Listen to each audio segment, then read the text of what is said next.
Hey everyone, welcome back to my channel. আমি সোমা। তো আজকে আমি এই লুকটি ক্রিয়েট করেছি, আর ক্যাপশন দেখে বুঝে গেছো সবাই যে কিভাবে কোনো রকম কালার কারেক্টার বা এইচডি ফাউন্ডেশন ছাড়া আমি এই লুকটি করেছি। আর তোমরা দেখতে পাচ্ছ যে আমার স্কিনে অনেক ব্রণর দাগ আছে। এই দাগগুলো মিটিয়ে আমি কিভাবে এই লুকটি ক্রিয়েট করেছি চলো তোমাদের সাথে শেয়ার করি। তো প্রথমে আমাদের যেটা প্রয়োজন সেটা হচ্ছে ময়শ্চারাইজার আর প্রাইমার। আমি দুটোই ইউজ করে নিয়েছি, আর আমি এখানে কালার বারের প্রাইমার ইউজ করেছি। তোমরা তোমাদের পছন্দ মতো প্রাইমার ইউজ করবে। তারপরে যেটা মেন পার্ট সেটা হচ্ছে যে এই দাগগুলো মেটানোর জন্য আমাকে কি করতে হবে। তো আমি যেহেতু কোনো কালার কারেক্টার ইউজ করব না, সেই কারণে আমি নিয়ে নিয়েছি কভার স্টুডিওর প্যালেট, যেটা অলরেডি ভেঙে গেছে। ও মাই গড, ভেঙে আরও পড়ে গেছে। তো এই যে ছোট ছোট টুকরো হয়ে গেছে, তো তার মধ্যে যে ডার্ক শেডটা আছে না, সেই ডার্ক শেডটাই আজকে ইউজ করব। তো সেই ডার্ক শেডটা দিয়েই আমি কাজটা করব। আর আজকে যে দাগগুলো আছে সেই ডার্ক শেডটা দিয়ে আমি দাগগুলোকে মেটাবো। তো হ্যাঁ, তোমরা কনসিলার যদি তোমাদের কাছে কোনো ডার্ক শেডের থাকে, তোমাদের স্কিনের থেকে 2, 3, 4 শেড ডার্ক থাকে, 2, 3 শেড ডার্ক থাকলেও কোনো সমস্যা নেই, কিন্তু তোমাদেরকে স্কিনের থেকে ডার্ক শেড নিতে হবে, এইটুকু মাথায় রাখতে হবে।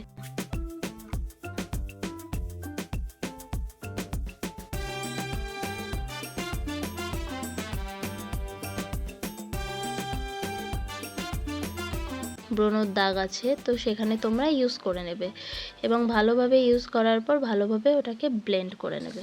2 নম্বর প্রোডাক্ট এবার আমরা ইউজ করব হচ্ছে ফেস টিন্ট, যেটা আমি মেবলিনের ইউজ করেছি 05 আর 09 শেড।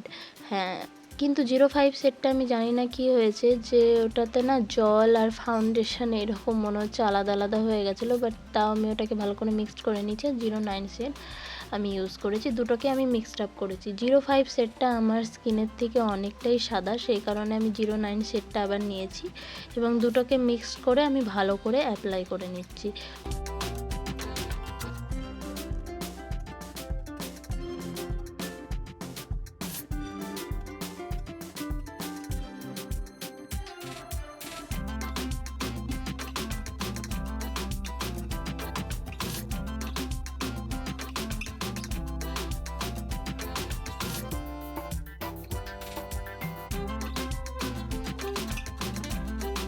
তোমরা দেখতেই পাচ্ছ খুব সুন্দরভাবে আমার স্কিনে আর কি অ্যাপ্লাই হয়ে গেছে, আর আমার স্কিন কালারের সাথে অনেকটা ম্যাচ হয়ে গেছে। তো আমি এটা ভালোভাবে ব্লেন্ড করে নেব।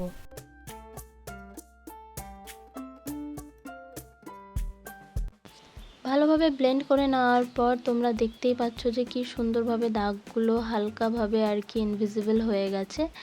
আর এবার আমি স্প্রে ইউজ করে নিচ্ছি।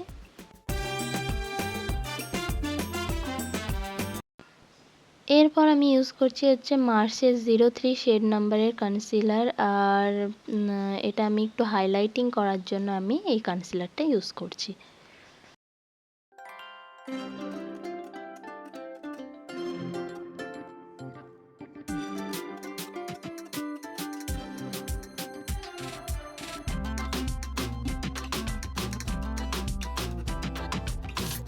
মানে মার্সের এত কম প্রাইসের মধ্যে কনসিলারটা আমি পেয়েছি, জাস্ট অসাধারণ আমাকে লাগলো।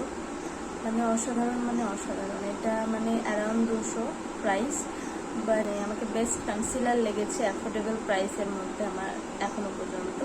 আমি এর আগে ইনসাইড ব্যবহার করেছি। এরপর আমি পাউডার দিয়ে ভালো করে সেট করে নেবো আমার বেসটাকে। আর তোমরা যে কোনো লুজ পাউডার ইউজ করতে পারো, আর সেটিং পাউডারও তোমরা ইউজ করতে পারো।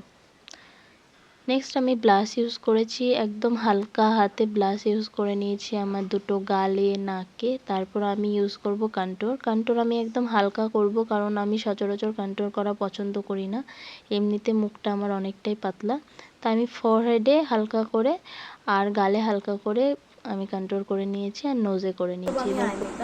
মেকআপ করার জন্য আমি 3টে ব্রাশ ইউজ করছি, আর 3টে ব্রাশ আমি এই 3টে ব্রাশ নিচ্ছি, একটু বড় ব্রাশ, আর এটা মিডিয়াম, আর এটা লোয়ার আইল্যাশের জন্য আই শ্যাডো আমরা নিলাম। তো এই আই শ্যাডোটা নেওয়ার পরে আমাদেরকে কি করতে হবে, আগে আমাদের ইউজ করার আগে আমাদেরকে করতে হবে যে এখানে যে এক্সেস আই শ্যাডোটা আছে সেটাকে আমাকে ঝেড়ে ফেলতে হবে। ক্রিজ লাইনের ওখানে আমি ড্র করব একদম লাস্ট থেকে, ঠিক আছে।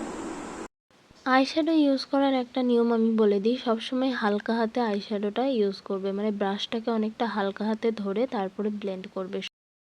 তারপরে যেটা করব সেটা হচ্ছে, আমরা যে আইশ্যাডোটা এখানে ব্যবহার করছি এটা রাউন্ড রাউন্ড হচ্ছে, তো আমরা কি করব, আমরা এক্সেস কোনো আইশ্যাডো নেব না, আমরা এই ব্রাশে যে আইশ্যাডোটুকু আছে লেগে আছে আর কি, সেইটুকু দিয়ে আমরা এই জায়গাটুকু আমরা একটু টেনে দেবো এরকম এরকম করে, মানে আমার আইব্রোটা যেহেতু এতদূর পর্যন্ত, এতদূর যাবো না, বাট হালকা করে আমি এই আইশ্যাডোটা এরকম করে আমি টেনে দেবো।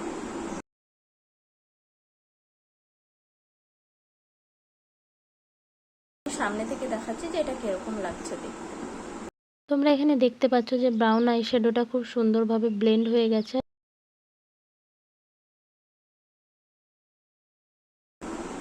সেম ব্রাশ ইউজ করবো, কালারটা আমি কি করবো আবার একটু ঝেড়ে নেব, ঝেড়ে নেওয়ার পর আমি এই লাস্টে এই যে এই কর্নারটা বা এই কর্নারটা দেখতে পাচ্ছ, লাস্টে কর্নারটা, সেখানে আমি ব্লেন্ড করবো। এখানে আমি একটা টিপস বলে দিই যে আইশ্যাডো যখন ইউজ করবে তখন সবসময় লাস্টে থেকে, মানে লাস্টে কর্নার থেকে বা মাঝে থেকে আইশ্যাডোটা ব্লেন্ড করবে, সামনে একদমই আইশ্যাডো ইউজ করবে না, নয়তো অনেকটা কেকি মনে হবে। আর এই কর্নারটা একদম ফাঁকা রাখবে, কর্নারের কাছে একদম নিয়ে আসবে না, একদম হালকা হাতে ব্লেন্ড করবে। হালকাভাবে একটা হার্শ লাইন তৈরি হয়েছে, তো এই হার্শ লাইনটা আমি কি করব, একদম ক্লিয়ার করে দেবো। এই জন্য আমি একটা ক্লিন ব্রাশ নিচ্ছি, ব্রাশ বড় হলেও কোনো সমস্যা নাই, কিন্তু একদম হালকা হাতে করতে হবে। আমি ক্লিন ব্রাশ নিচ্ছি, ক্লিন ব্রাশ নিয়ে এটাকে আমি ব্লেন্ড করে দিচ্ছি।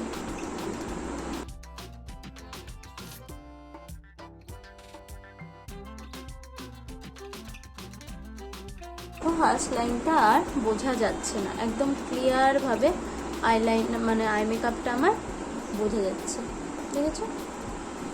এরপর আমি একটা হোয়াইট আইশ্যাডো নিয়ে আমি আমার চোখের কর্নার যেটা আছে ওখান থেকে আমি হালকা উপরে ইউজ করে নিয়েছি, তোমরা ব্রাশের মাধ্যমে ইউজ করতে পারো।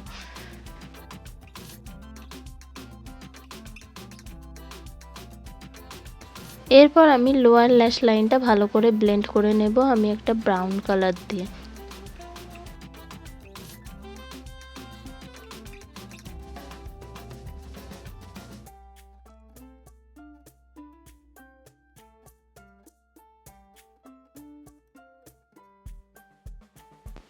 এরপর আমি একদম হালকা হাতে একটা ব্রাউন কালার দিয়ে আমি আমার আইব্রোটা ড্র করে নেব, যেখানে যেখানে ফাঁকা আছে, আর একটা স্পুলি দিয়ে আমি ভালো করে এটাকে আঁচড়ে নেব। তো এটা আমার ফাইনাল লুক, দেখো তোমাদের কেমন লাগছে। আর যদি ভালো লেগে থাকে তো আমার চ্যানেলকে অবশ্যই সাবস্ক্রাইব করবে, লাইক করবে, আর শেয়ার করবে, আর কমেন্ট তো অবশ্যই করবে। তো নতুন নতুন ভিডিওর জন্য অপেক্ষা করো, আমি আরও নতুন নতুন টিপস নিয়ে তোমাদের সামনে শেয়ার করব। তো আজকের জন্য টাটা, নেক্সট ভিডিওতে আবার দেখা হবে।